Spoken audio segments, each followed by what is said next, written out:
मोदी हुकूमत के गैर जमहूरी इकदामात ने नाम नहाद जमहूरी भारत का असल चेहरा पूरी दुनिया में बेनकाब कर दिया है।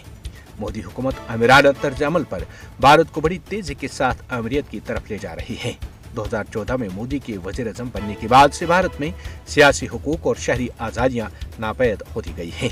एक तरफ जहां मुसलमानों और दीगर अक़लियती बरादरियों के खिलाफ बीजेपी की जालिमाना पॉलिसियों ने भारत में सियासी और शहरी आज़ादियों को बिगाड़ कर रख दिया है, वहीं मीडिया का गला घोंटने के लिए सेंसरशिप और सिविल सोसाइटी के इदारों पर जबर मोदी हुकूमत की आमरीत की वाज़ेह मिसालें हैं। पूरे भारत में मुस्लिम मुखालिफ कवानीन का निफाज, सियासी इख्तिलाफ राय पर बगावत के काली कानून, UAPA के तहत मुकदमात का इंदराज भारतीय जमहूरियत के जवाल की वाज़ेह मिसालें हैं। मोदी के भारत में अदालती आज़ादी कस्सा पारी न बन चुकी है। भारत में सिर्फ अदलिया ही नहीं बल्कि हर हुकूमती इदारा हिंदुत्व नजरिए पर सख्ती से अमल पैरा है। मोदी हुकूमत ने हिंदुत्व एजेंडे के खिलाफ बोलने वाले इंसानी हुकूक के ग्रुपों, कारकुनों और दीगर अफराद के खिलाफ हमलों में खौफनाक इजाफा किया है।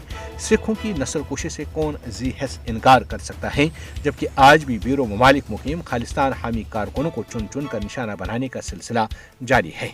भारतीय मुसलमानों को एक तरफ मुख्तलिफ हीले बहानों से हजूमी तशद्दुद का निशाना बनाने के अलावा उनकी मसाजिद, मदारिस, दरगाहों और खानकाहों पर आए रोज भारतीय अदालतों में दावा दायर करके उनके नीचे से मंदिर तलाश किए जाते हैं। इन कार्रवाई में भारतीय सुप्रीम कोर्ट से लेकर मातहत और निचली अदालतें हिंदुत्व जुनूनियों के खाकों में रंग भर रही हैं। भारत ने कश्मीरी अवाम को अपने सियासी मुस्तकबिल के इंतखाब के जमहूरी हक से मुसलसल इनकार करके खुद को एक नाकारा और घटिया जमहूरियत साबित किया है। भारत में जमहूरियत के मुनज़्ज़म इन्हिताद को फ्रीडम हाउस और VDM जैसे मारूफ आलमी इदारों ने तजुर्बाती तौर पर नाकस करार दिया है।